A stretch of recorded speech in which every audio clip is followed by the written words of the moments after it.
Hi, everybody. Today's guest is Mickey Mod. He is an adult performer, he's a director, and he's also a fellow dad. What's up, man? Thank you. You know, I come here for you, but I stay for the production value. Thank you. I appreciate it. Live studio audience on podcasts, and not something that you see. No. I save the special stuff for the special guests. So, sir, how's things? How you been? It's AVN week. You exhausted? Yeah, it's AVN week. I am definitely, Vegas has left me very, very dry, very dehydrated, and I'm working so hard to combat that, but it's...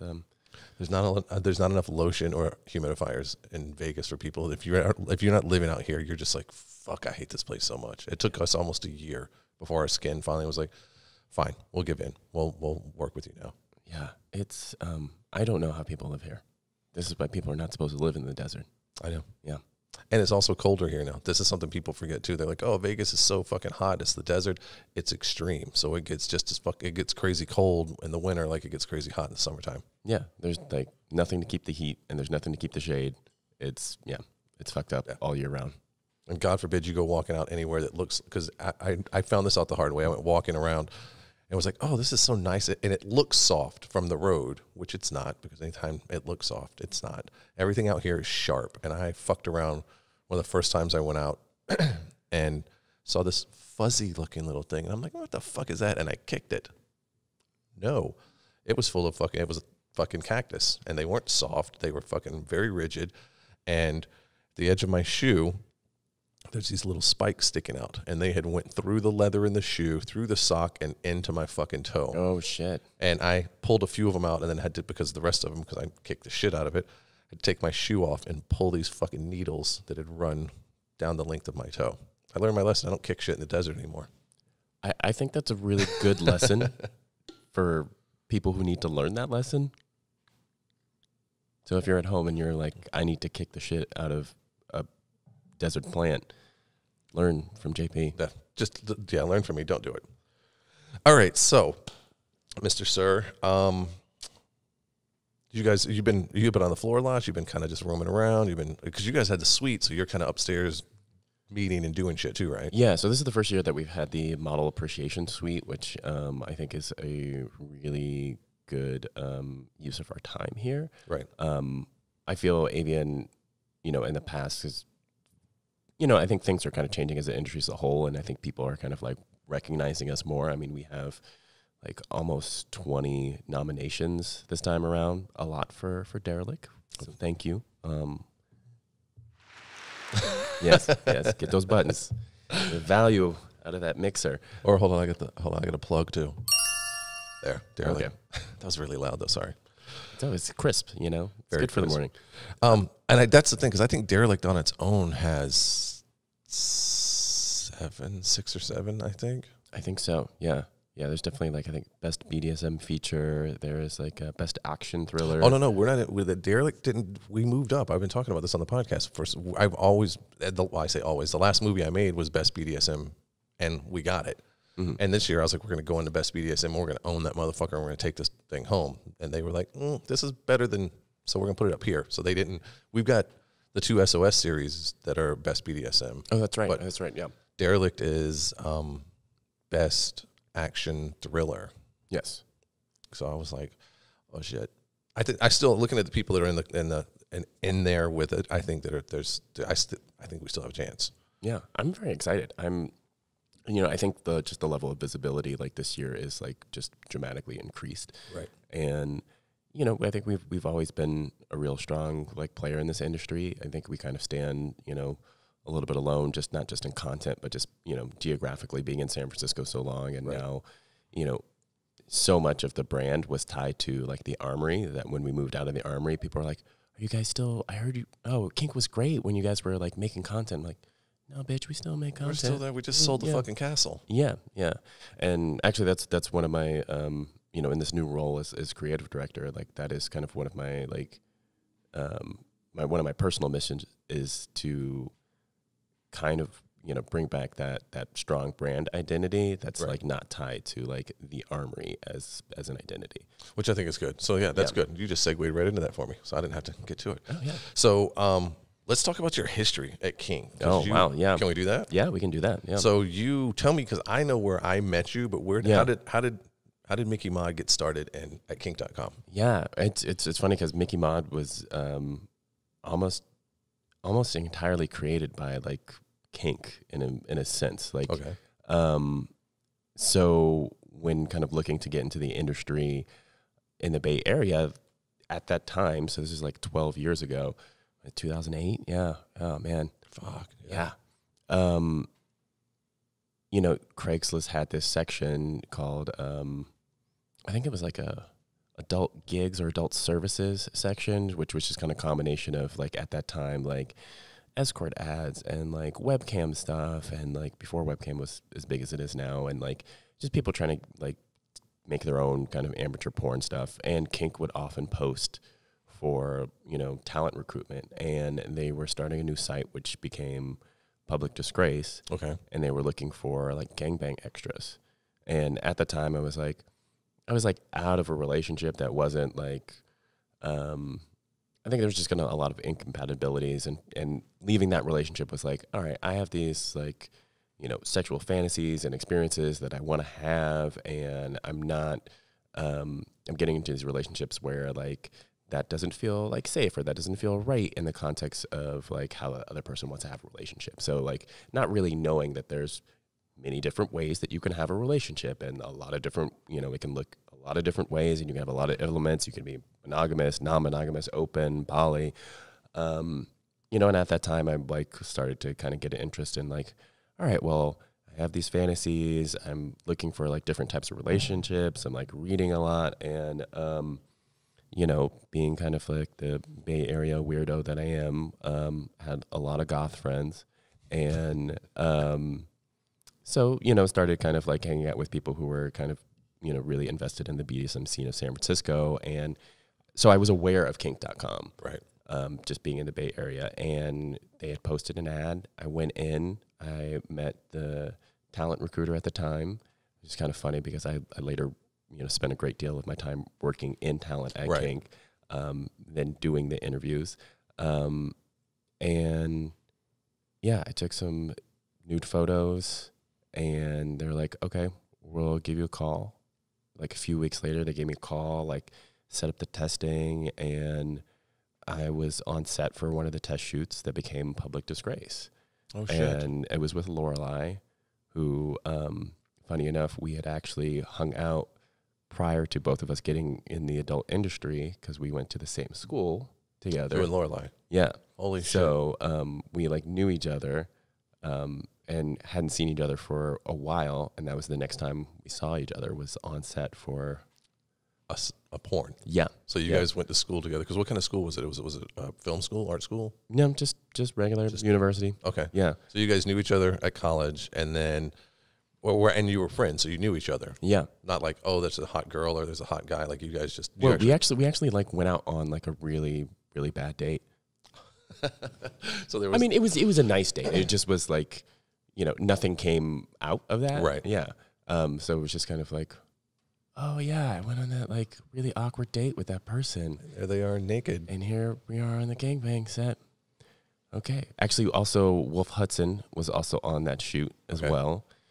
He was one of the more like experienced male talent on that shoot. And then, things kind of came, shoot after shoot from that. And, kind of Public Disgrace was definitely kind of like a regular, position for me. And Right. working with like Princess Donna and all the other, guest doms and performers that came through that site, just like a lot of industries, like once you kind of get started and then your reputation kind of like builds, which is, it's easy in adult industry to build a good reputation if you have any prior work experience of showing up on time or communicating clearly what Right. your like needs and expectations are, and responding to emails, Listening, doing your job. putting some things on a calendar, Right. things that are still a challenge for some people, More than it should be. yeah, way more than it should be, way too often. Yeah. Yeah. yeah, and so things just kind of like progressed like more and more, and as I spent more time in the Armory and getting to know people, like, yeah, my career kind of grew, and then I also started working there full time in the talent department and as a booker, and then doing like flight arrangements and testing arrangements, and then like booking talent and working with directors to kind of like figure out like what their talent was going to be for their shoots, Right. and then doing the behind the scenes blog for Behind Kink. Because you ran that, how long was that, a year or two? I think I did 2 years for Behind Kink, and Okay. then and then I got taken over by one of our other coworkers for a while, and then they kind of like shelved it because it's kind of when you were finished with it, they kind of were like, all right, well, yeah, we're done. yeah. It didn't take long. I didn't think it seemed like it took much after that. Well, it's a really kind of, I think that was kind of like a very unique position. I don't know a whole lot of other companies that have like kind of a full-time person to do behind the scenes and like social media stuff. And yeah, it was fun. Then I went away for a little bit, went to Austin, went back to school for software engineering, came back, worked as an engineer for Kink for a couple of years. And now just recently, I guess it's been since the beginning of December, I am now the creative director over at Kink.com. Fuck yeah, you are. Yeah. That's crazy, man. I didn't know how long you had been in the industry because when you said that, I was like, holy shit, so you were 2 years deep by the time I got there. Yeah.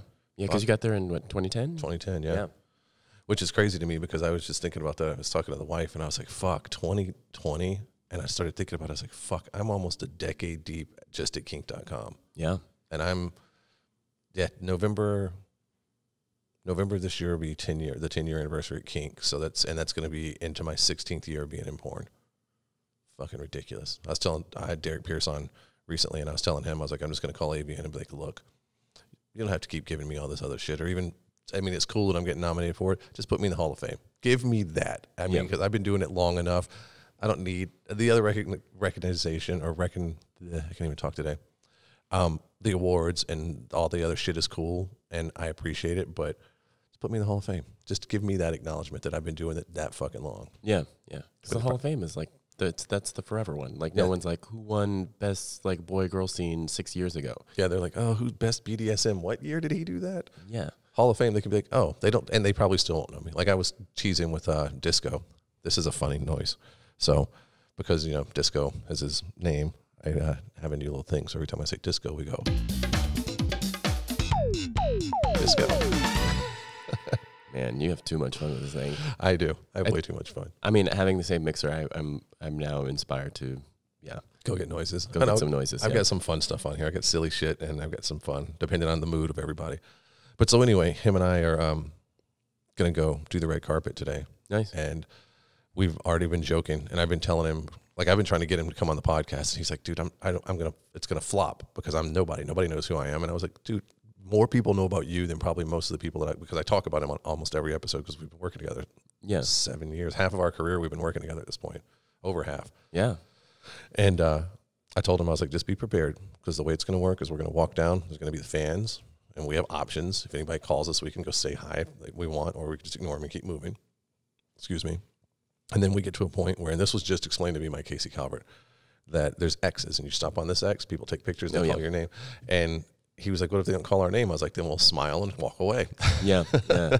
I was telling the story the other day about the first time I walked the red carpet at AVN, and I was like a part of a big feature, and everybody, like, we did this like group photo at the beginning, and then everybody kind of like paired off. Right. And then I was kind of the odd man out because the other person who was left was like, it's my first time here, and my boyfriend's already mad at me, so I'm just going to walk alone if that's okay. And I'm like, yeah, sure. I didn't know. So I was, just a single dude in between, this row of like really hot women, and the photographers do not care about taking photos of dudes at any porn event. Unless you are like Manuel or Yeah. Derek in his $5,000 suit that he wears or whatever. And I just think they still are like, okay, that's great. Now will you get the fuck out of the way so we can get the girls? Yeah, yeah, they want so many more poses. So like people literally were like, "Okay, move on, keep going, dude, keep going." And I'm like, "But I can't go because the woman in front of me, I think it was Bailey J, was like taking photos, and then it was Seda. Yeah, Seda was like taking photos behind me, and I'm like." Right, everybody's telling me to move on, but I can't move on because the person is in front of me. Are you telling me that I like, have to just skip? I have to be the guy that's in the video? Because you see it anytime. At some point, one of the girls, one of the female models, is going to post a video of her having everyone call her name and the snapping going off, and there's always that guy that just walks through the background. Yep. That's going to be me. Yep. I'm going to be the biggest pinstriped motherfucker that moves down the red carpet ever. This is going to be my first time. Out of all the AVN, even the one where we got best BDSM, no, fuck the red carpet. Because it's the line. There's like the Hard Rock, and anybody that's been to the Hard Rock in Vegas, well, if you haven't, tough shit, because they're going to close the doors like next week after the AVN. But it's all the way. The line goes out to, I don't know how far inside it is, but then it goes all the way out, all the way through where all the pickups are, where the big guitar, and where they drop off, and it's just fucking 50, 60, 100 people deep. Yeah, and it stays that way for hours, and I'm like, it's cold out here right now. Yeah, you stand outside, cold. So many people are in like uncomfortable like footwear, and like, we're not a patient bunch, not at all. And we're all trying to like make our name, in this like the night that we have, and get on that carpet and like take those photos and like, try to look hot for everything. And it's also just people have been in Vegas for like way too many days at that point. Most of them are sick. They don't feel well. They've lost their voices. And the ones that actually do feel good are probably fall down drunk at that point. Oh, yeah. And then they're no fun to be around either. Yeah, absolutely. You walk in with anybody?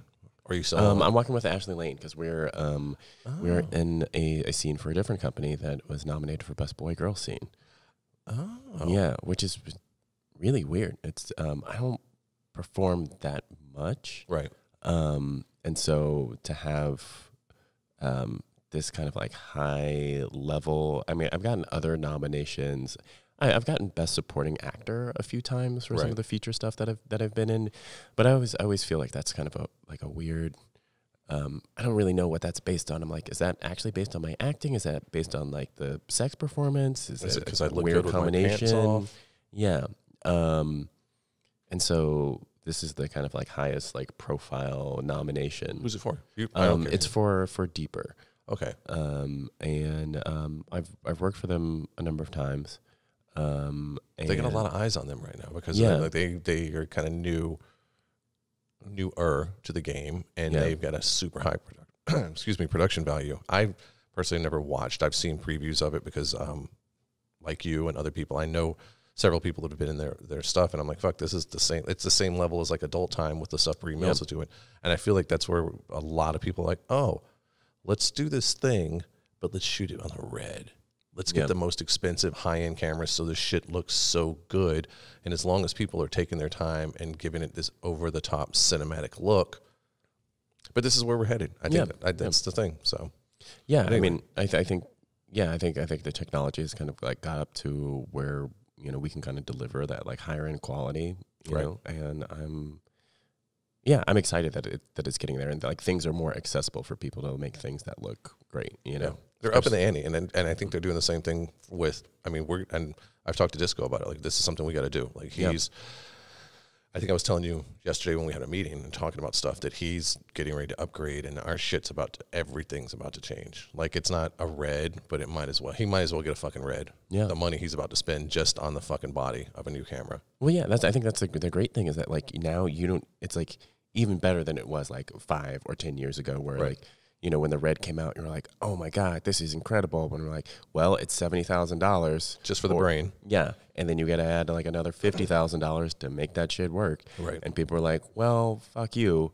And now, I'll go with the Sony A7S too. Yeah. Because it's 4K. Yeah. And you can get like great footage. You can deliver things in like 4K. And it's a really great time. And I think especially for us, which is an industry that is not always known for a high production value. No. We can have that little like step up and come up a little bit. I think the industry's gotten to a point with the movies that we're doing. You're either making amateur stuff, which is killing it right now, and by amateur I mean anything that people are doing on their phones. Yeah, that it doesn't have, and people are killing. They want it. They're dying for it. They're like, I need, Casey Calvert's OnlyFans. I need Mickey Mod's OnlyFans, and the fan. And I don't know if you partake in that stuff. Yeah, I just started. I just like made an OnlyFans. If you stay on it, there's supposed to be fucking unlimited money. I hear about it and I'm like, this sounds like what it was when I got in the industry, where you could almost throw a turd, figuratively, up against the wall, and people are like, fuck, here's millions of dollars, take it. And people were there. You could just do anything, and it didn't have to be the top of the pile kind of shit. It could be very subpar, and people are like, fuck it, because it was all still new. No one had done this, and no one had done that. And it's gotten to where you're either doing the amateur, which is, the OnlyFans and the Fan Centro. You're doing the donuts, which is a lot of what Kink does. Our donuts look a lot better than most, but it's still just doing the donuts, the weekly. Let's just feed the fucking machine. And then there's now the level of Derelict or the Deeper or the fucking Brie Mills stuff. They're like, so I had named a specific movie, a company, and then a director.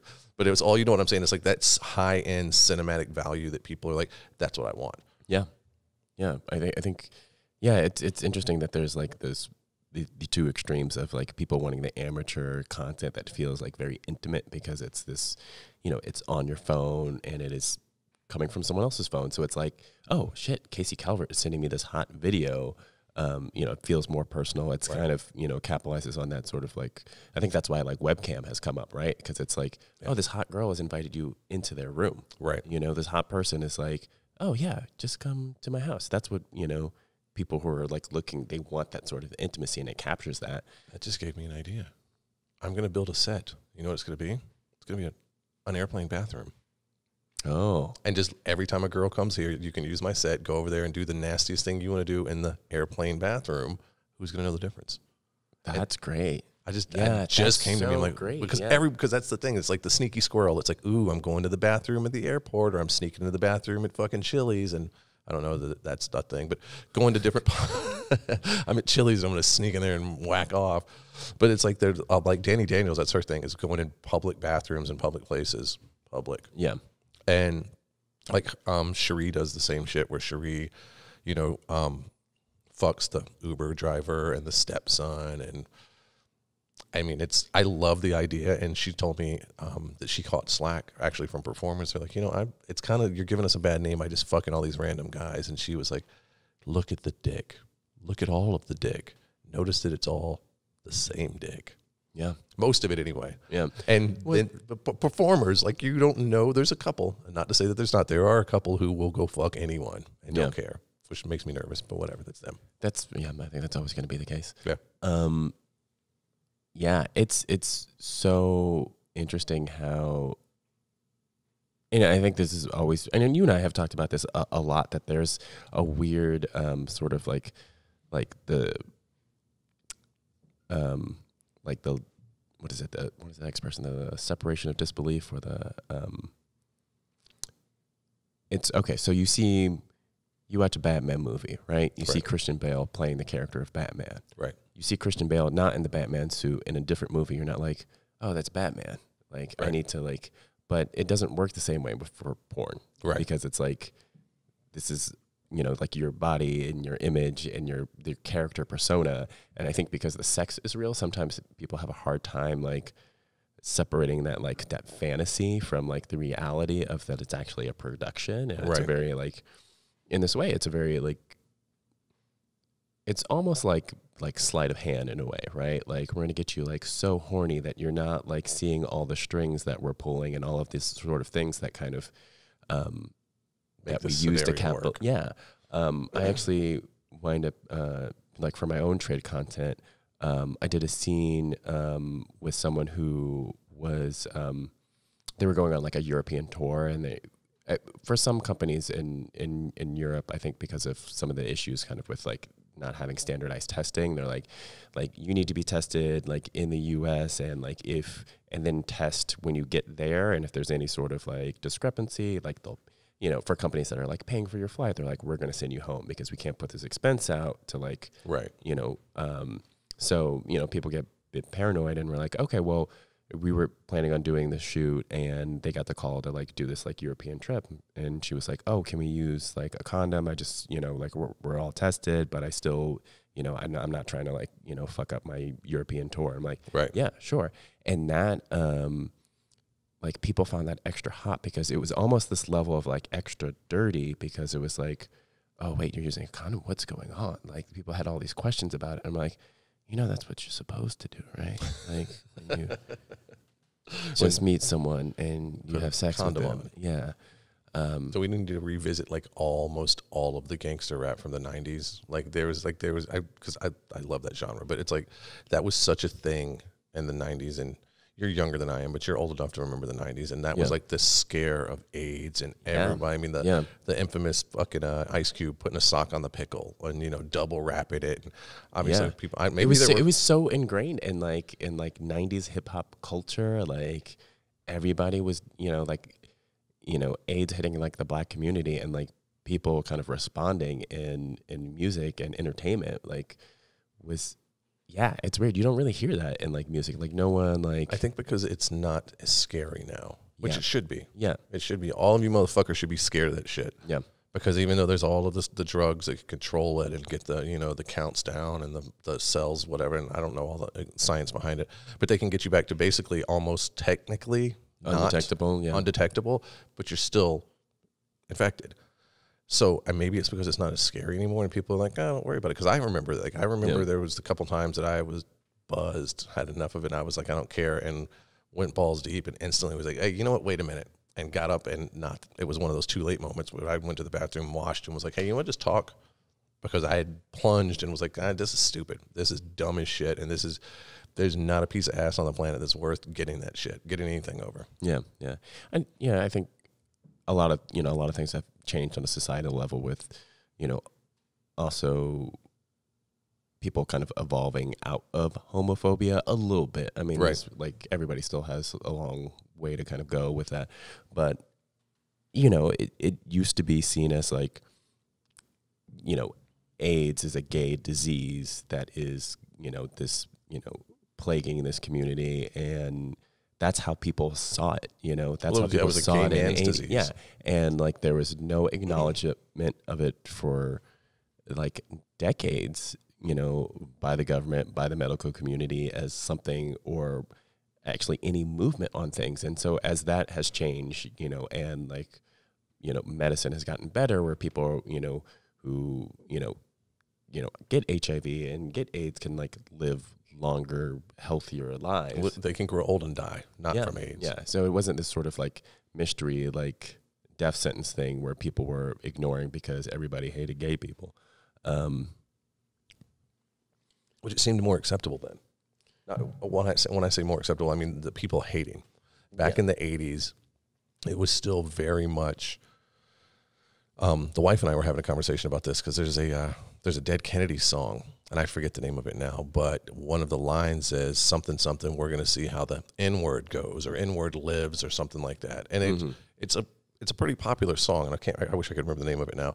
And it just rolls right off of his tongue. Yeah. And they had, I think it was the drummer was a black man.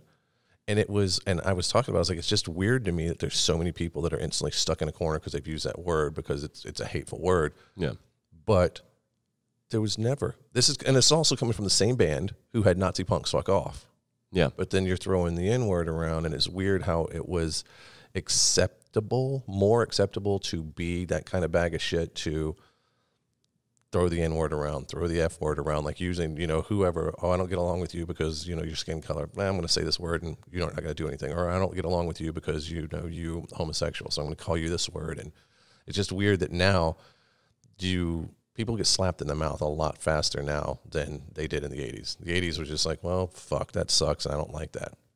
Yeah, I mean, we're growing up, you know, finally as human beings. You know, I think also, with that, like, as you know, and this can definitely like kind of segue back into our industry, there's certain industries that kind of get a pass for like letting things slide that you wouldn't be able to get, you know, you wouldn't be able to like push through in other industries, you know. Right. Adult industry has always had a kind of weird and difficult and problematic like past when it comes to like race issues, gender issues, homophobia, you know, all of the isms like are just way more. Adult industry is kind of a caricature of the larger society, right? And we let a lot of shit slide. Yeah, A lot of shit. yeah. And it's weird because we get a lot of shit for that, as if we are kind of like the, you know, like we're the like cooks and chemists of like, you know, hate and misogyny, when we're actually like the most kind of supply and demand, like direct industry. Like we're directly responding to what people want. Like, as you know, you've been in this industry for, you know, over a decade and a half, that we kind of make the things that sell. And if people aren't buying it, we're going to try to make other stuff. Yeah. Like we're always trying to scramble and be very adaptive. And that's why things like the parody craze went on for so long. And then like MILF craze went on for so long. And now we're in the you know, the faux incest stuff. Yeah. And because there's such a shame about sex in this country, there's not going to be any conversation about like, hey, America, it seems like you guys really, really, really, really want to be fucking your brothers and sisters, and which we all know we're saying step brothers and step sisters because you need to feel like there's some sort of like legality loophole. Maybe we should kind of be having a national conversation about incest and like why that's so important for people to kind of seek out that sort of content. But you know, this is the sort of like catch-22 of being in this industry. It's like whenever you say like, and you also see this happening to athletes all the time. It's like, you're like, hey, actually, maybe we should kind of talk about this problem in our society. And they're like, shut up and stick to the fucking, you know? Right. Just like when Colin Kaepernick was like, hey, I actually think that police brutality is a problem, and like I'm gonna use like my platform to protest. And they're like, shut up and get back to the football. Yeah. Do your fucking job or go away. Yeah. And this is a direct correlation, and Derek we had almost the exact same little part of this where he said the same thing you just said, that, you know, people are like, I can't, but it's more of us being judged. Well, you guys in the porn industry, you're the ones that are pushing this rapey stuff and this fucking bondagey stuff and this incest. You're buying it.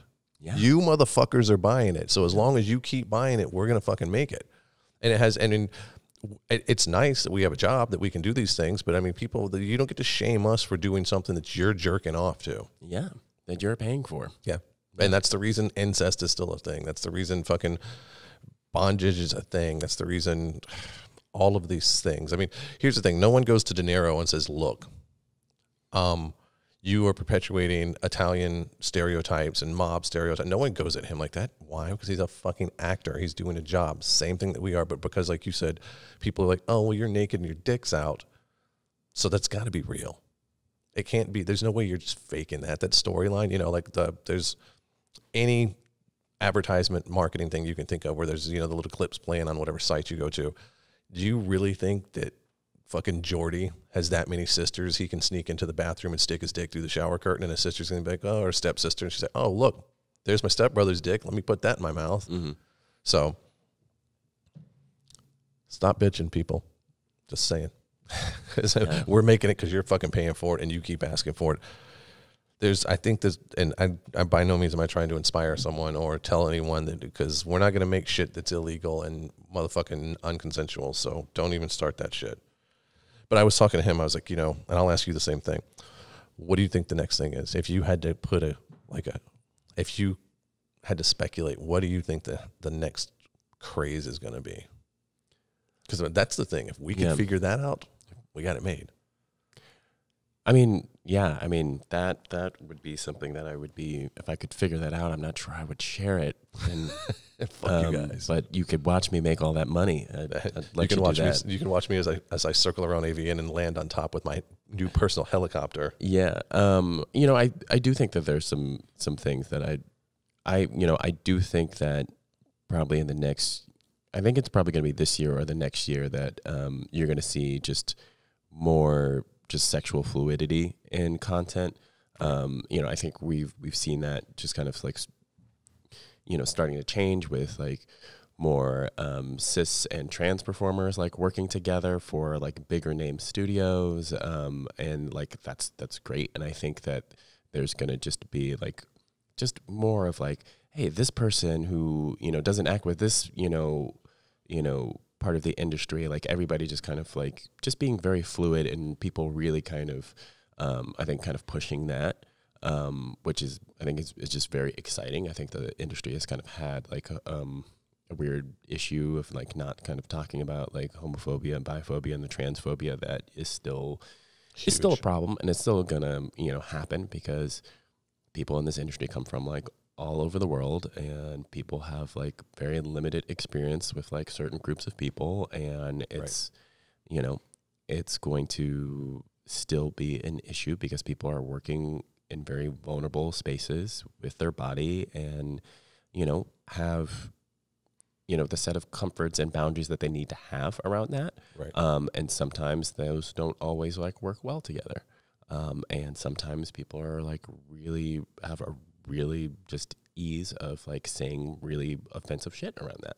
I think it's out of fear. I think people say shit like that because it's fear. Yeah. I think I've always said this, excuse me, that I feel like most, and I can't say all because I'm not a doctor, but I feel like most homophobia stems from homosexual thoughts. And this is kind of a common thing. Yeah.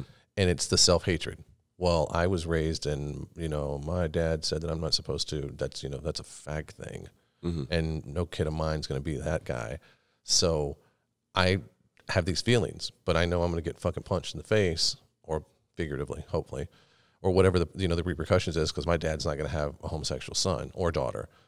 And then they start going, well, I have to do everything I can to press this down and not be this person. And then it turns into an outward hate towards what they really are because they can't be them. Yeah. And I think that's the one thing, if anything that we do in this industry is to break down that barrier to say, it's okay. You're sitting around and there's several people fucking and hey buddy, let me help you out with that.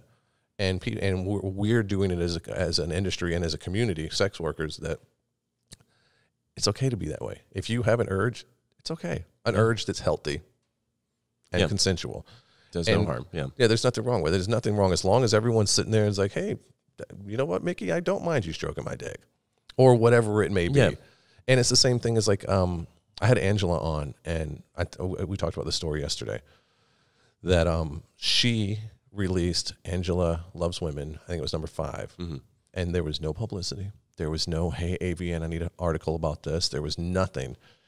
And she just had all women. One of them happened to be a trans woman. And she didn't feel the need to call attention to it. She didn't feel the need to make a big deal out of it, because at the end of the day, when I asked her about it, I was like, why didn't you do all that? She's like, because she's a fucking woman. Period. Yeah. There's no, why would did I make a big deal out of all the other women that I fucked that had vaginas? No. So why would I make anything about the woman that I fucked that happened to have a penis? Yeah. So fuck you motherfuckers. Because and I feel like her, and there's plenty of big names out there. I think Chechik has done it now. Sharita Ville has done it. Like, there's a lot of bigger names that are kind of looking at their agent going, no, you don't, I'm going to do this whether you fucking like it or not. And wall after wall after wall is coming down. Yeah. And I think a big part of it is all of the, kind of like OnlyFans mini vids where like performers are actually able to take more of their, are able to take greater control of their revenue streams that are not tied to their agencies, that, maybe kind of passing on kind of archaic, shitty, like beliefs about like what people are appropriate to work with. Right. I mean, we've seen that. We've seen that there is often a problem with not all agencies, but agencies wanting to kind of control the scope of work that a performer, or wanting to kind of stage how a performer's career, goes out of their own interest of like, how can I make the most money off of this person in time, and not taint their relation or taint their reputation by doing something that agent felt they shouldn't do. Yeah, exactly. And, I think people are way more understanding of the sort of the lifespan of a performer and how that has changed, where you're not going to have the sort of Jenna Jameson That's what I'm saying. Type of like porn star, Sasha Grey superstar, where it's like this person can just like solely exist off of like, you know, getting a, you know, contract with a big company. Like tube sites have totally changed that game. And because there's more of a control back in the performer's pocket of like where they make their money, they were like, I think Sherry DeVille doesn't really do a whole lot of kind of like more mainstream work because she's breaking it in on her OnlyFans and Snapchats and like clip store stuff, and then she can decide how she wants to work, who and she how wants much to work she's going to get paid to do it. Exactly. Because now she has become this iconic because of doing all of her own shit. She can now show up when she decides to show up, take the side, because you know this is a performer. They call and say, go to work. All right, I'm going to work. Yeah. And you get to a point when you build your brand so high, and I've got her coming on the podcast soon. So I'm all like, I'm going to talk to her. I'm like, don't tell me all the secrets because we're not going to, but she hustles. That woman fucking works her ass off. Yes, she does. But to get to a point where she is in a tax bracket that's higher than most, probably most of all the people that are in this industry, because she's raking it in and she's figured out the system of how this works. Yeah. And she's doing it well. So now when she shows up and we'll say, you know, the average boy girl rate is, you know, a G, she comes in there and it's like, you know, if you want to shoot me, it's going to be 3. And not to say that that's what she's doing, people. I'm not saying that. I'm just saying, but if she can now come in and demand it and people are like, well, fuck, she's so huge, then it's gonna make its money back. It's going to make its money back. Be worth it. Yeah. And especially having the social media presence that she has at that level. But and again, I say her because she's a friend. I actually know her. But there's plenty of girls that are fucking doing the same thing. Probably just boys doing it that's killing it. Yeah. I mean, I think the sort of, I keep saying OnlyFans because that's the one that like pops up to my head. Right. I'm in no way affiliated with them. I do have an OnlyFans though. What's your OnlyFans? Everybody wants to say. I think it's just Mickey Mod. I think it's like OnlyFans / Mickey Mod. But you know what? Editing, when I figure out what it is, you can just drop it right in here. Exactly. You just text me when you figure it out. Yeah. Let's see if I think that movement of the kind of direct to like performer, direct to consumer is kind of going to change the industry the way that like Lyft and Uber came in and kind of changed the traditional like taxi industry, right? Like right. All the frustrations that like people had with like catching a cab and you're like, oh, well, I can't always use my credit card, or they don't always have enough change. They won't come to my neighborhood, or they see that I'm like, I look this way and they won't pick me up. I mean, not clearly Uber and Lyft have their problems, but right. In terms of like seeing this sort of like gap where like all these communities weren't being served, or people had these frustrations, you kind of eliminate that with, with sort of like direct to consumer, from like performer to consumer content model. You know, people are able to kind of see the things that they want, directly communicate with that performer instead of a production company that right. like might have someone who like reads a comment, might relay that to a director. That director may or may not choose to either hire that model again or even relay that comment back to that model right. For them to incorporate in the next, content, which may or may not be in a couple weeks or a couple months because of the way that we cycle through. If you like a performer, right. you can just get this stream of like just this performer unlimited doing what they want to do right. in this genuine and intimate fashion. And that's where the money comes from. Yeah. And I think it's changed. And I say this a lot too on the podcast, is that it's like the music industry in the 90s. Like we still have a huge booming music industry, and we still have mega fucking stars. There's always going to be the Beyoncés and the fucking, I always forget, what's the white girl? Taylor Swift. Mm-hmm. Anytime I say the whitest girl that sings, people are like, oh, Taylor Swift?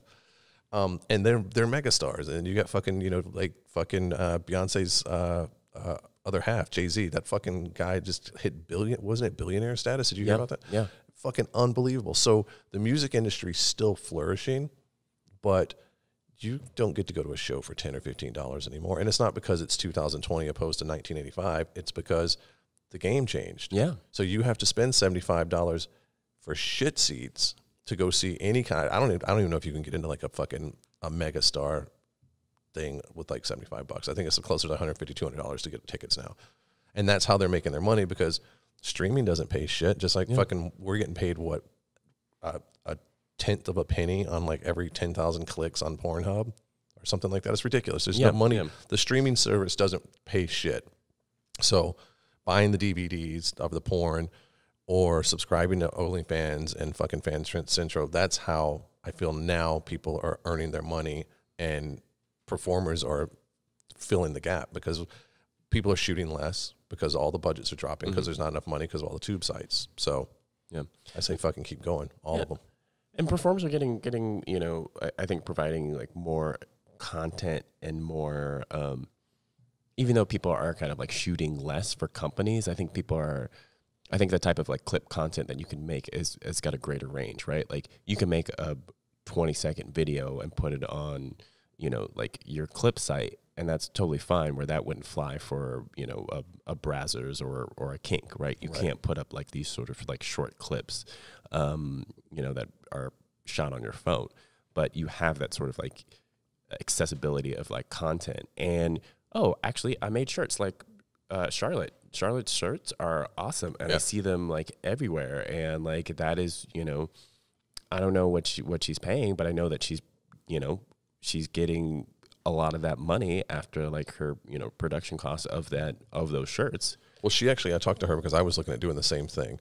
I ran a campaign and like tested some things, and people were like, oh, I like this. So I actually put some work in, and I'm kind of got all the designs sitting on hold right now because the initial setup, I forget what it costs, but there's hundreds of dollars to get your site set up. So having a personal site, and then you set this thing up, and it's a one-time setup fee, and then it goes directly to this company that she uses, and it's a print on demand. Yeah. So if one random person says, you know, I want the Charlotte Blood shirt, which is I think what they referred to it before, they were told not to use blood anymore, but you know what I'm talking about, the iconic one. And I need a medium. Fine, order the fucking thing because it's already, the initial payment's already been made, so it's just the print on demand. So I've been thinking about it, but it's the initial cost, setup, because that's a big investment. Yeah, and I think that's the risk you gotta kind of figure out if they're going to be worth it. Yeah. But I mean, I feel, but it's going to what we were saying, you know, about the OnlyFans and the Fans Intros and all this, you know, personal stuff that everybody's doing. You can't just sit anymore and wait on Brazzers to call or, you know, Black to call or whatever. You have to supplement because people, like I said, they're not shooting as much, or you're not, you know, some people are like, oh, well, my new rate's going to be $2,000 because I don't shoot as much, so I need to compensate. Well, people are just going to shoot you less now. Yeah. But if you do put in that work and you do the things to make the T-shirts and to have the Fan Centro or to have a podcast or anything that can get more people looking at you, that can, and especially if any of it can generate fucking pennies, anything, you're moving in the right direction, I think. Yeah. Well, I think it's always this like back and forth, I think, for performers to try to kind of figure out what is going to be like the strategy that's going to like get them like this comfortable position where they can kind of generate the most income, right? So they're looking at like, you know, you see people wanting to get on like these sites with higher visibility so that like when they do their like, you know, their clip sites or their OnlyFans, they have that sort of like, okay, I got visibility on this like big site, and now I'm making my own stuff. So now I've got like these followers, like this traffic from this site that left me on there are now like, you know, there's always this sort of like a back and forth trying to like figure out like what is going to get you, your traffic that is going to like lead to those sales. And I, you know, something that you said about, you know, people kind of like, you know, changing up their rates and then like, you know, companies deciding to like shoot them less. They're, you know, and we're in, because you mentioned Blacked.com, right. And, you know, I think that there is problematic practices. I've definitely made my peace that I'm never going to shoot for that company, and have been, me either. They can't afford my rate. I know. Well, I'm the same way. But I think they have a problem with paying people's astronomical rates and setting a precedent that which is weird because, no offense, I mean, to them, what little bit I've watched, it doesn't seem like there's a very high production value. I feel like they have a fucking key light on the camera that they're shooting with, and they go. Yeah. It doesn't look like there's a high production. So I'm like, you've got, you know, I think 5 dudes that are there, and then the little girl, and I say little because that's the stereotype they play to, is the little white girl who's, I can't believe that cock is so large. And it's like they play to every stereotype, but it's like we said, it's what people are fucking, you motherfuckers are buying it. Yeah. So that says something too. Yeah, I mean, and this is the kind of like chicken or the egg thing of like, all right, like at what point, you know, because I think people like argue, all right, this is what people are buying, and people are afraid to like change things because you're like, well, what if this thing doesn't make money? And they're like, I don't know, because like we've never sold it, so we can't say that it, you know, makes money or it doesn't make money. But like, I'm afraid of like losing this money that I'm already making, and people keep like asking for this thing. I do think that kind of what I was going to say is that when companies offer more money for, and this is, it always gets me into like a weird argument with performers about IR rates. And for people who may not be aware, there are certain companies that pay more money for IR, which is 99.9% of the time a white female working with a black male. Right. And that's basically the only time IR exists, as far as I know. And yeah, in terms of booking, I feel like people will market it and put IR on like any sort of thing to kind of get that that click. Right. But in terms of booking, generally what happens is like there's like a rate that is like above a normal boy-girl rate that people feel they need to incentivize, either whether it's a first IR or, you know, every IR after that. And that rate is only an additional fee for white women. And to fuck a black man. Yeah. Have you ever heard of a white woman getting an IR rate for fucking a black woman? No. I haven't either. So it's just a white girl. Have you ever heard of a black woman getting an IR rate for fucking a white man? Oh, no. But you know what I'm going to be talking about in a couple hours, because I got Anna Fox coming by after you leave. Yeah. Her and I are going to be talking about similar stuff, because there is, and you and I know, you know this about me. I don't play to that shit. I don't like it. Like I have booked models and back at the Armory when I was running boy-girl stuff, boy-girl sites. And if the girl was like, I'm cool with doing that site, but I don't do IR, take her off my list. I'm not shooting her. Yeah. Because you're allowed to have your opinion, and I'm not going to shame you for that. I'm not going to give you shit. But I also, as a producer, director, I have the choice to just say, no, I don't want to shoot you. Yeah, I don't want to support that. The best of luck, do your thing. And I feel like the IR rate was slipping, and it was going away. It was almost gone, and people were getting to the point where they're like, what do you mean IR? Nobody's paying you an IR rate. And then black showed up, and everybody's like, ta-da, bitches, now it's all back. Yeah, because they were really, really capitalizing on like the first IR, and it became this thing where everybody was waiting to do, you know, to get that call to like do that first IR shoot, because it was shot in a different style. And I think people weren't really looking at a lot of the context of some of or scenarios of some of those shoots. Right. It is a lot of the same stuff that other sites are doing, but because of the production value, I think a lot of people kind of got blinded to the fact that it's like it's the same shit in different wrapping paper. Right. It's still shit, and it still capitalizes on a lot of like really, really kind of like fucked up narratives about like fragility of white women, about the black man coming to like, you know, plant his seed. Yeah. And there is so like people often you know, ask me about like, oh, what can the industry do to like make you know, to be a better place for like people of color in the industry. And I'm like, put them in other shit where you're not constantly talking about them being a person of color. Or like, the better yet, don't shoot a person of color and then say, hey, by the way, this ebony, black, exotic so-and-so, how about just say it? Yeah. Like I stopped doing that because it got to a point where it was like, I don't say that white girl.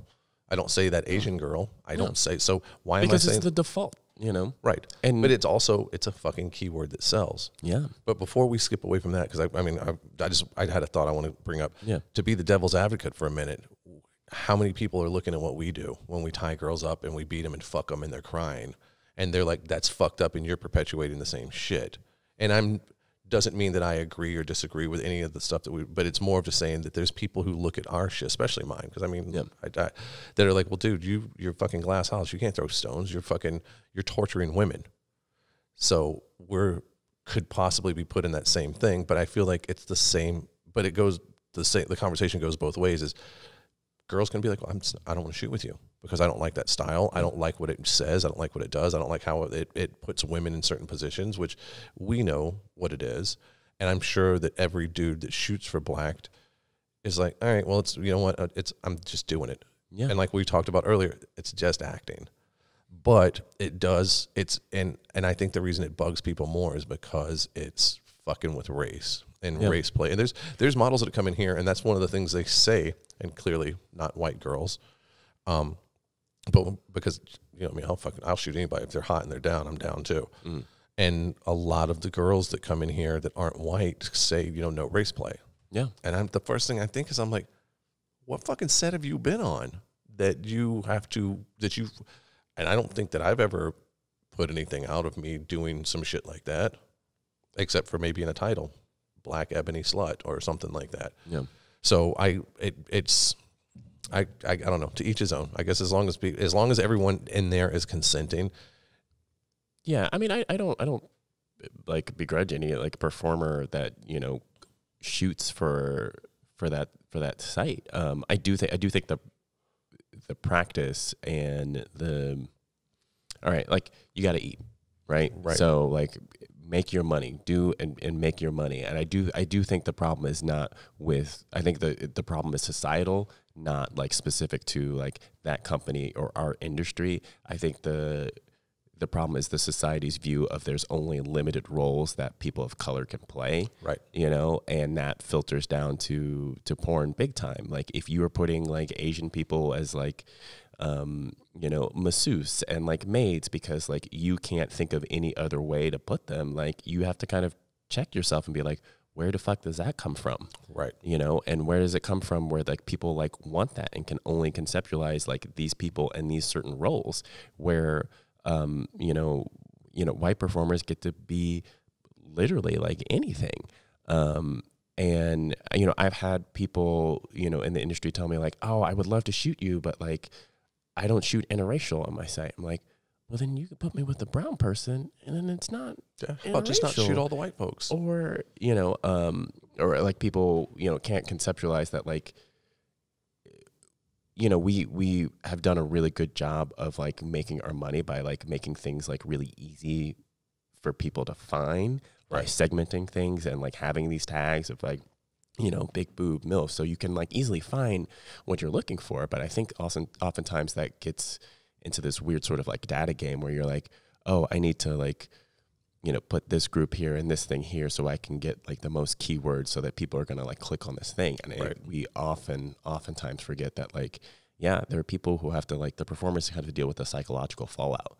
Like, you know, as a director, you kind of have this like layer of like, insulation between a lot of, I mean, I think that's kind of changing with Twitter and social media, but like there's this sort of like the production company has this layer of protection of having to respond to that than the performers do, which are like, you know, have to kind of be kind of engaged with their fan base. Right.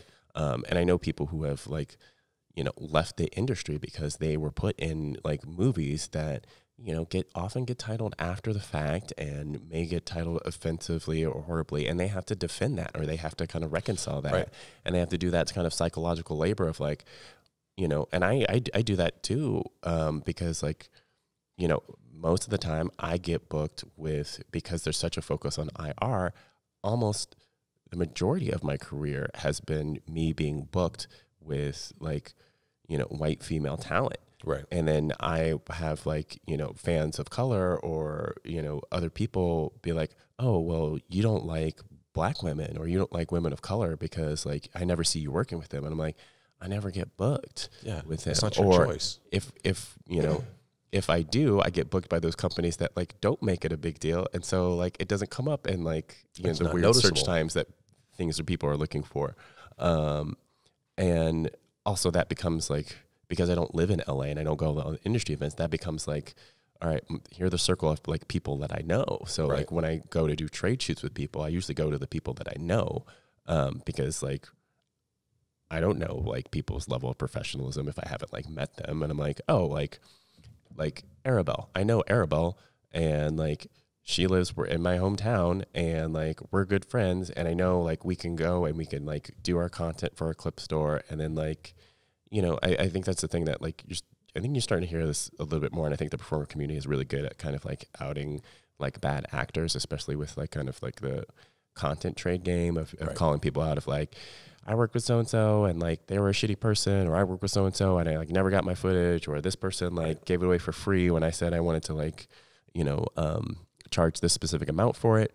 And so people have been like really good about like calling people out, but I think you have to kind of do your research in that to kind of like, you know, protect yourself. So where do you start with that? You start with a community of people that you know. Right. And if you're only working with like a certain group of people, like that's where you're starting out. And it's, I forgot really where I was going with this, but I just kind of, you know, I think there are these things that like people don't realize. I think especially like male performers have like really on the kind of, you know, on the straighter end of things have less options than people think that they do in terms of like who they get to work with. It's very rare that I know who I'm going to like work with before until like a couple of days before that shoot sometimes. Exactly. You know, there's a handful of directors that would say, hey, I'm thinking about putting you with this person or this person, but they've already made up their mind. And I know with certain people, I'm like, oh, okay, well, it's either going to be that person or that person. I don't get to say like, actually, can you book me with Anna Fox? Right. You know, but you know, if I were to work with like you, I know I could be like, all right, who do you got? And like, cause we have that, I think and I think this is the thing that like I talk to people, you know, at this expo and just in general in the industry who, you know, maybe have an aversion to kink or want to shoot with kink and have questions about it. Right. And, you know, they really want to know like what their time is like on set, and they really want to know that like they're not going to get hurt, because what we do is dangerous, and what we do can be... It's scary to look at. It's scary. And like it's, you know, we edit it and we produce it in a way to like make it look extreme, because that's where our money comes from. Right. And I think when you're on those extremer ends, and, you know, going back to the thing where people kind of forget that like, oh, like it's real, but it's also a production. Right. And, you know, we do some things that are way realer than a lot of other sites on the vanilla end of the spectrum do. But what we do is that we put a lot of energy and effort to making sure that people are safe so they can go to that really vulnerable space. This is something that you do like so well. And there's not like I feel like there's a very like small amount of women that you've worked with that do not say that they love you, that they love working with you, because you're able to kind of create that space and that environment on set so that people can like, you know, either push this kind of like dark fantasy or go to this like, you know, really vulnerable place to kind of get that reaction, because they know that like when they get to set, they know what's going on. They know like, you know, how like they're gonna like stop the scene if they need to stop the scene, whether it's like things are intense or they just need a drink of water. Right. You know, they know who they're gonna be working with. They know that person that they're gonna be working with is like skilled and trained and there for their safety and them to have like the best day on set ever. Right. And then they know that they're going to get paid whether they do the whole scene or that they do a portion of the scene. Right. And I think that's something that like a lot of other companies can learn from. I think especially the part where, you know, we do these beginning and end interviews, and there was this panel on an XBiz, and Casey Calvert was on this panel, and there's a few other, I think Aiden Starr was also on this panel, and it was just kind of like, I think it was a director's panel or performers who've then become directors. Right. And their conversation about like, you know, beginning and end interviews came up, and Casey Calvert made this clarification. It's like, all right, there's two types of interviews. Like there's the kind of kink style interview where you're talking about like, what do you want to do? What are you expecting? What are you nervous about? What are you excited about? Right. And then, you know, the end interview of like, what was really difficult for you? Like what went well? Like, would you come back and do it again? And then there's the other style of interview that is like, were you raped today? Were you assaulted? Did someone ask you? That word specifically is used. That word is specifically used sometimes while like holding up like a piece of paper that has like your name and the date written on it, or like, and they sit here like this, and they're like, so before I can hand you this, I need you to answer me some questions. And they what I've heard other performers use the term is they hold it hostage. Yeah. So were you raped today? Well, fuck, if I was, if I say that, are you gonna give me my check? Yeah. And you put people under duress under that. I mean, like, you know, I think people are always going to argue that there's like no true consent, like under capitalism, right? Like if you have to like do things to like make money in order to live, like that is the system that like you're just subjected to. Right. And so like you can't get out of that. And I think people have a hard time conceptualizing that like all of you motherfuckers are doing it. Like if you live in a capitalist society, like you are doing it in some way. Like no one ever says like, man, I really wish that these athletes weren't out there using their body like that. Like I really wish that they just would, you know, get a real job and take care of their mind and like, you know, not be out there like flaunting their body around on the football field. People do that shit with sex workers like all the time. Yeah. It's the stigma around it that like we're all doing the same shit. And people are like, oh, well, your daughter, what if, because I'm also a dad and we kind of like, you know, talked about that, but we didn't really bring it around. And, you know, I have a daughter and like people are asking like, well, what if your daughter was doing it? What if your daughter was a sex worker? I'm like, if she wanted to choose that and she's safe, then like, I respect that decision. More power to her. Yeah. But here's the thing. It's like, we don't make a world that's safe for women. That's just in general. That's not porn. That's just fucking human beings. That's men. Right. Yeah. So like the bad shit that can happen to my child who's a sex worker is the same bad shit that can happen if she worked at a bank. Yep. And like, and sometimes worse, because what's happening on set for the most part, especially with reputable companies, is people aren't having shit like that happen. There's not unconsidered. There's going to be certain things that happen sometimes. Yeah. But I feel like, and when I talk about this, I always say that's not just us. It's not just in this industry, because Susie over at the fucking bank has got, you know, Billy pinching her on the butt every time he walks by, and she doesn't know what to do, and she goes and sits in her car and cries, and then she goes home and acts like there's nothing wrong when she's around her husband and child, because she's afraid to say anything, because somewhere, somehow, she thought that it was her fault. And she's been made to believe that. And there's that kind of shit that happens at a fucking bank job, or it happens in a restaurant, or it happens anywhere else. So it's not like, oh, these poor girls. No one thinks about that poor girl who in accounting has been fucking harassed or pushed into a fucking broom closet. And you want to keep your job, you're going to shut your fucking mouth. And to act like that doesn't happen in the outside of our industry just blows my mind. People are like, but you poor girls are doing this and they're sex trafficking. Most of the women in this industry choose to be here. They choose who they will and will not fuck. They choose what type of scenes they're going to do. Susie at the fucking bank doesn't. Susie has to have that job because that's what she can get. And that's what she's doing. And HR, well, I don't want to lose my job because, you know, whoever did whatever they did, I don't want to get them in trouble. And not to say that that doesn't happen in our industry, but for people to assume that it only happens in our industry drives me crazy, because it happens all over the fucking place. Yeah, yeah.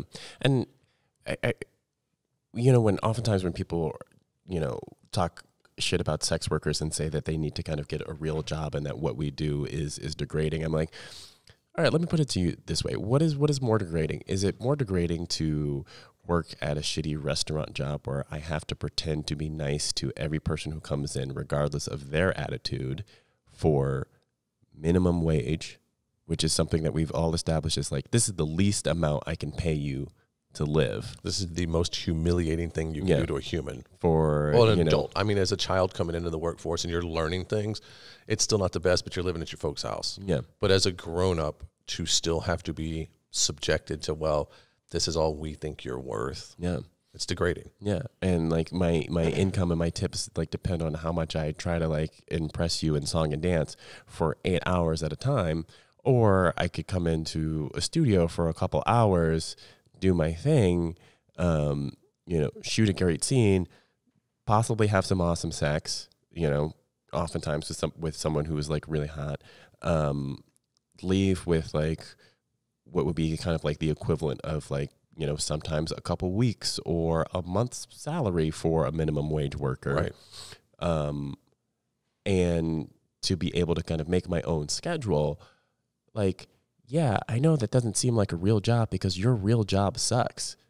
That's the thing. It's like people who say that want us to be as miserable as they are at their real jobs. And that's usually where it comes from. It usually comes from people who it's self-loathing. They hate what they're doing, so they deflect and they put it out. And it's super fucking hard negativity because they're unhappy, because they're miserable, because they are getting pinched on the ass by the boss man, or they're being fucking spit on, or not figuratively spit on, as they have to sit there and put on that smiley face because the place is slammed. And there's always that Karen, we'll use the term, who, or whatever, there's always going to be someone who's going to sit there and throw a fucking fit on a Friday at 7 p.m.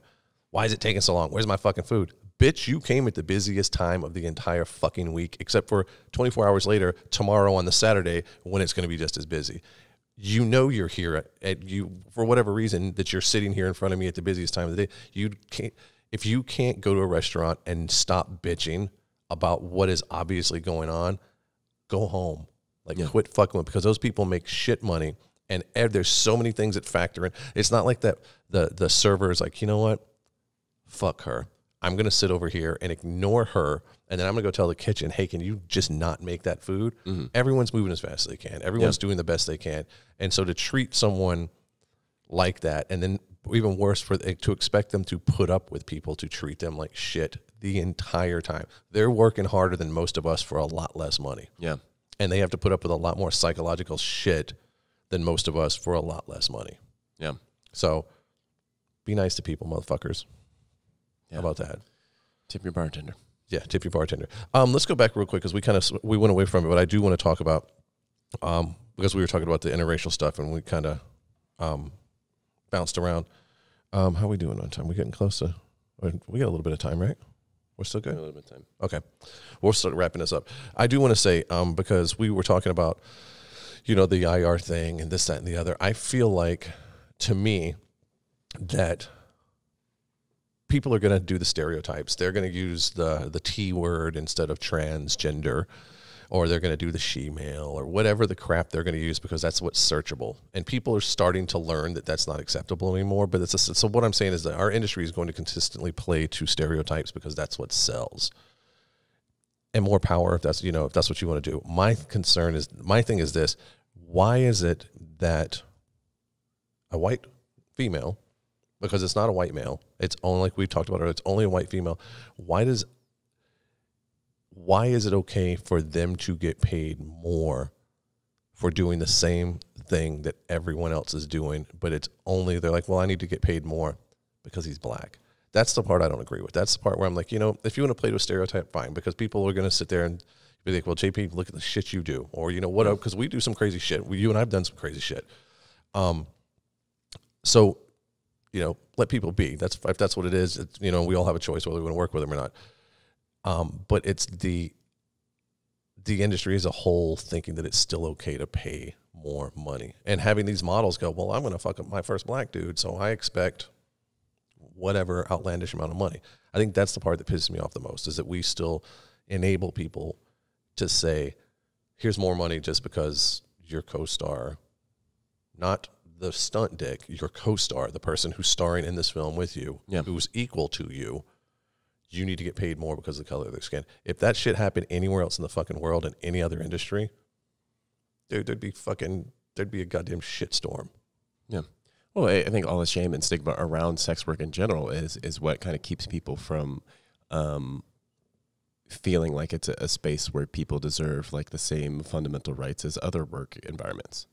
Right. Like if people were able to kind of acknowledge that the work that we do as work, and acknowledge that we're people who need to be treated fairly. Right. And that is, things that people bring from the outside into this industry, and vice versa. It is this sort of kind of like feedback loop of shame and stigma that and just general racism that we just don't deal with in this country, that permeates I think that's the real insidiousness of racism, is that there's no untouched space by it. Right. There's no bubble where it doesn't factor in. you know, we do these things because like we see it happening on a larger scale, and we, you know, choose not to talk about it or choose not to deal with it because of the privileges of the space that we're in. Right.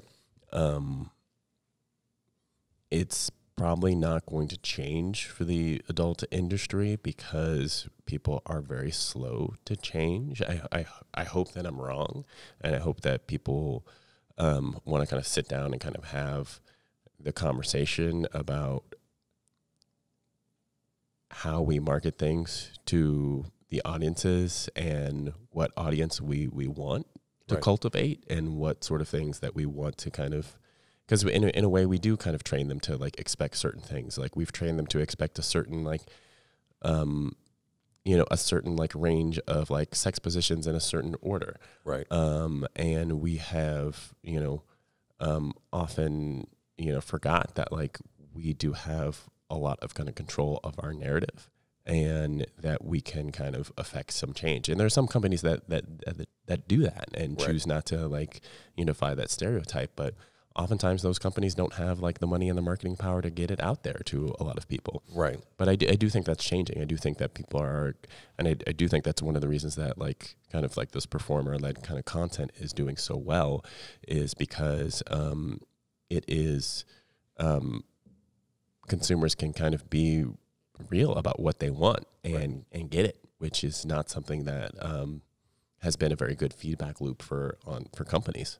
But I think at the same time with what you're saying, and it's because 5 years ago, I think as close as at least 10 years ago, I think most people searching for porn with trans women or trans people, they didn't use the word trans. They used tranny, which is derogatory. It's a slur as far as I'm concerned.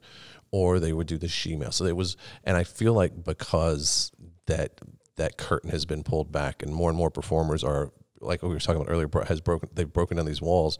I feel like it's getting to where people are like, okay, we're going to go with trans. We're not going to do, you know, the other slurs. And I feel like if this cycle of, if we can get back to where we were before Black showed up, and a performer, let you guys want to jerk off to it. That's your prerogative. But it's, if we could get back to a point where there's just no, okay, well, you get to ask for more money because of the color of someone's skin that you're fucking, get to a point where that's non-existent anymore.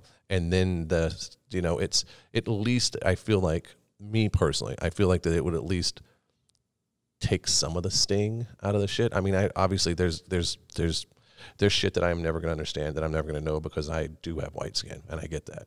But I feel like at least that would pull the sting back a little, as a director anyway, as someone in this industry, that it wouldn't be as bad if you knew that you're going to get paid the same amount of money that you get to fuck me as you do to fuck anyone else. Yeah, I mean, I think that, you know, the thing really comes down to is like, why aren't people kind of, it's the type of, like, these things happen because people don't see people as human beings. Right. Right. And if you see people as human beings and you value them as human beings, the decisions you make around that don't let you make decisions that kind of foster inequality, right? Right. You see two human beings doing, you know, work together, it makes sense to pay them the same amount. You know, right. You see two human beings like working together, it makes sense to like market them as two human beings, and not market them as their differences, or maybe there's things that are more about like the connection involved with them, or right. like what are they bringing together to the table. And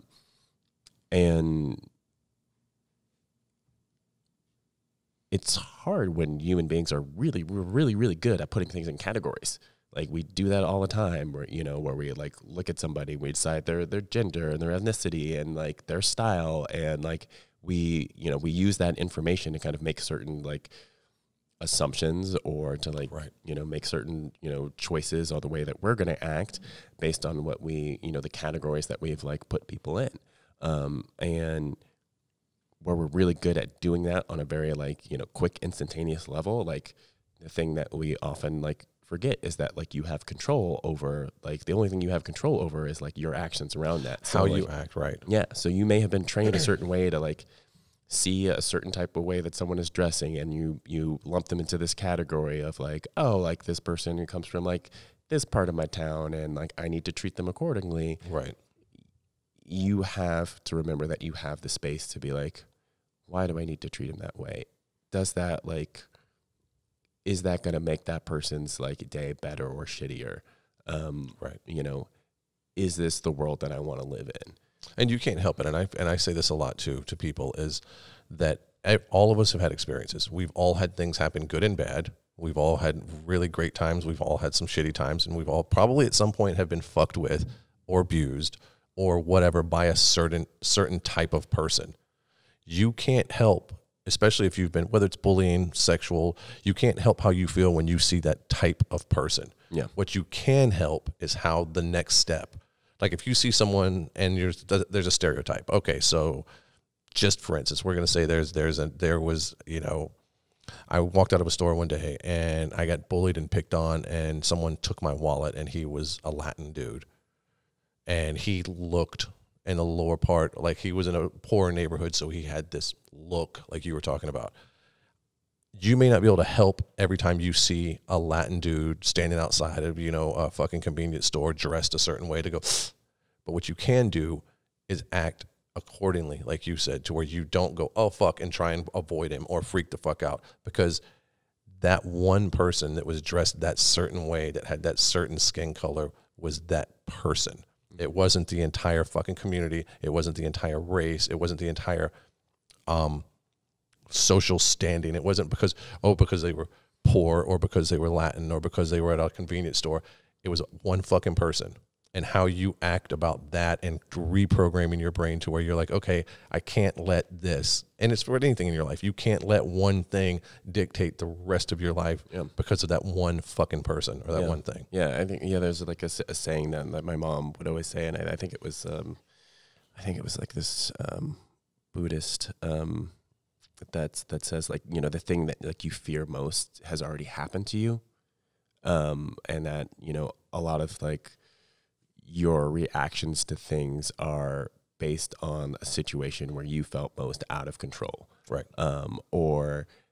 And when you look at, you know, people who kind of study like hate groups and do like rehabilitation of people who've been in hate groups, there is kind of often this thing of like, okay, like this person was kind of indoctrinated with like a narrative about the particular group of people that they hate or groups of people that they hate. And that usually that narrative involves like, you know, a great deal of fear around like loss of resources, which we see all the time, especially in the narratives that are going on in this country of like, they're going to take your jobs. They're going to take your, you know, your women. They're going to take, you know, they're going to take things away from you and make your life less than. Right. You know, they're out to get you. They're, you know, going to do something that is going to impact your life, right, or the lives of your loved one in a negative fashion, which, you know, is very effective at like triggering the sort of like flight or fight response in people of like, I need to protect myself. Which is where the stereotypes come from. Yeah, the negative ones especially. Yeah. And just like cues right into your lizard brain, and like you have to like, you always got to keep your lizard brain in check. Right. Yeah. And I mean, and I don't know. I think that's the hardest part is unfucking what's been done. Yeah. And we all emulate what our parents did to a certain degree. Yeah. And we also pick up on a lot of negative shit and bad habits because of our parents. Any bad habit that our parents did, especially if, unfortunately, if they're passionate. Yeah. Passionate meaning in a good or a bad way. The kid gets that way. And I was that way. My dad had a certain way that he thought about things, and he spoke about things in the 80s. And I was like, well, fuck yeah, that's right. And then as I got older and started becoming a young adult, I was like, fuck, no, I don't feel that way. That's not who the fuck I am. That's who he is. Yeah. And I'm not going to be that way. But I thought the whole time, because, well, they're doing it, so it must be right. And that's, as a fellow parent, the dad, that's one of the hardest things, I think, is trying to realize that everything we do directly affects this human who watches us, that we raise, good or bad. And I told my kid just the other day, I was like, I have become a better human because of you, because I see you seeing me. So me flipping the bird, you motherfucker, in a car, or, you know, or whatever negative shit. I don't want him seeing that. I don't want him seeing his dad, this big fucking burly man who has to be this big aggressive fucking person. So I play around, I act silly, I paint my nails, I do the things that big burly men stereotypically aren't supposed to do. Yeah. Just to show him that there is no, you know, oh, that's a female color, or that's a girl this, or that's in unfucking misogyny at a fucking an elementary school level is ridiculous. It is, yeah, it is ridiculous. And I think you forget about that, and then you have kids and you're like, fuck, man, like everything that people are buying my daughter is fucking pink. And like my daughter likes dinosaurs, but I can't find anything like I can't finding girl stuff with dinosaurs on it was like a weird thing that I'm like, I never knew I would have to have this weird hurdle. And if my child wears a dinosaur shirt that's blue, like people think my child is a boy. And I'm like, this is so fucking weird. Yeah, it's you know, it's really pervasive. And like, I mean, even just kind of thinking about like what I just said, I'm like, I'm trying to find like girls' clothes with like the fact that like I'm already in that, you know, like my child can't just be a child, you know, and just do kid things. The level of like gender influence that is like kind of put on little children of like, you got to wear this color, you got to like these games and play with these toys. And like, you know, I'll see like, you know, my child on the playground with like older kids, and they'll like either like take away certain toys or hand, you know, her certain toys that they think that she should play with. Right. And like usually those oftentimes can be around like gender lines, and it's ingrained in us like so quickly. But it's teaching them, and it's unfucking that. And that's the thing. Like my kid, and my listeners have heard this story before. My kid saw me. I had 3 nails painted because we were trying to decide on a color for the girl that was going to be doing a blowjob POV scene. And I was like, what color is going to look good on her? Well, I'm white, she's white. Let's put it on my hand. My kid saw it and thought it was the coolest fucking thing. Daddy, can I paint my nails? Fucking right you can. And we were out, and I use this answer when people are like, what the fuck you got your nails painted? And I've had, you know, people talk shit, whatever, fuck them. But we were out, and this is the beautiful thing about children, is they don't give a fuck about anything. Hey, you're a kid, I'm a kid, you want to play? And they go playing. And I heard the little boy that he was playing with look at him, my kid, and he was like, why are your nails painted? And my son looks over at him and goes, why aren't yours? Nice. And I was like, but it's raising him, not that this is a girl thing or it's a boy thing. It's a you thing. Dude, he's walking around right now. He has a fanny pack that he packs so much shit in. He's got his own little hand warmer, and he's a bougie little fucker. But he also has, like, one of his close friends is a little girl down the street, and she has, have you seen the sparkly things that you push your hand one way and the other, and the sparkle colors change? Oh, yeah. I've seen those, yeah. She had a birthday party recently at a skating rink, roller rink. And, you know, you can do things, and here's $20 to go to the party with your friend, because we're friends with the neighbor, so the neighbors just took him along. Here's $20. He comes back, and he has a purse. It's about this. It's probably big enough to put your phone in and a couple other little items. And it's a fucking little purse. And he rocks that motherfucker. And if someone looks at him the wrong way, no. Like, he was growing his hair out for a minute because he had the long hair, and him and I both donated our hair. All 3 of us actually, the wife too. And he started to grow it back out, and his friends, the kids on the street, were like, you know, talking shit. And he came in, he was upset one day. I'm like, what's going on? He's like, they're making fun of my hair. And I was like, why? He said, they said I look stupid because I've got long hair, and boys aren't supposed to have long hair. I was like, remember this, you're growing your hair to help someone who is in a horrible situation. Your friends are assholes. Yeah. All children are assholes. Yeah. And I was like, and I'm not being mean to you, but I'm telling you that every child on the street, with the exception of maybe the one up the street, your little, you know, your best friend, these children, you'll probably forget their names by the time you're in high school, unless we happen to not move and you guys grow up together. But I was like, at my age, almost everyone I went to school with, unless they found me on Facebook, I forgot about them. Yeah. And as soon as you see the name, you're like, fuck yeah. But I was like, at the end of the day, dude, and you're going to see this when you get older, and it's not going to make sense now, but none of this shit matters. Yeah. Fuck them. You do you, and you don't worry about anybody else. And you also, I tell him, remember how you feel right now. That fucking hurt, that sting you have going on, that fucking anger or whatever it is, stick that in your pocket And remember that the next time you're hanging out with your buddies and someone's laughing at someone else, you do that. You remember how this fucking feels, and maybe you go, hey, stop being a dick. And don't say that to him or her, or don't act that way. And maybe you stand up for somebody instead of treating them that way because you remember how fucking bad this feels. So we'll see how he turns out. I think he's going to turn out to be a porn-hating little Bible thumper, but we'll see. Yeah, well, who knows? Who knows? My child could probably wind up being like a, Christian rock musician. Like, just get like all of the things that are so far away from me. And then end up going, that when they become super huge and famous and Rolling Stone article, they're like, well, it started with my dad, the pornographer. That's why I go see a therapist every day. Yeah. So anything. So, all right, man, let's wrap this up because I know you got to get out of here and I got to try and get some lunch and prep and because I got Anna Fox on the way. Oh, fun. This is my day. If I could have just got you two here with some cameras turned on, we could have made some fucking magic today. I know. I wish I'd known you had her planned to be on the show. But it was last minute. Like, it was after I actually texted with you last minute and we finalized everything. Like, right as I was getting ready to go to the bed, she texts the wife and was like, hey, how's tomorrow at noon? And I'm like, all right, I guess I'm going to skip my kid's game today. He's injured. He's got a broken finger anyway, so I'm not really missing much. So before we wrap this up, let me get some advice from you. I try and wrap all of these up with the same kind of thing as like, if you could give advice, and it can be super quick, but if you could give me, not me, but a person coming into the industry for the first time, if you had any advice, what would it be to someone that you could say, hey, before you start this porn career or before you go on your first set, you should know what? Well, in my traditional fashion, I'm going to take what you said and actually just say something that I want to say, because I feel oftentimes this question is like, what advice would you give to the person who's new in the industry? But I'm going to give advice to the person who's been in the industry a while, to, I guess, better support people who are, so it is kind of your question. But I do think a lot of times, we have this like, for people who've been in the industry of like, well, I made it, I put in the work, I did this, thing. So, I'm going to, other people need to like do that same amount of work. And other people need to kind of like step up to the challenges that I did in order to like make it where I am. And I think that we often forget that there were many people along the way who kind of helped us. Right. And that like you can kind of be that sort of guiding voice.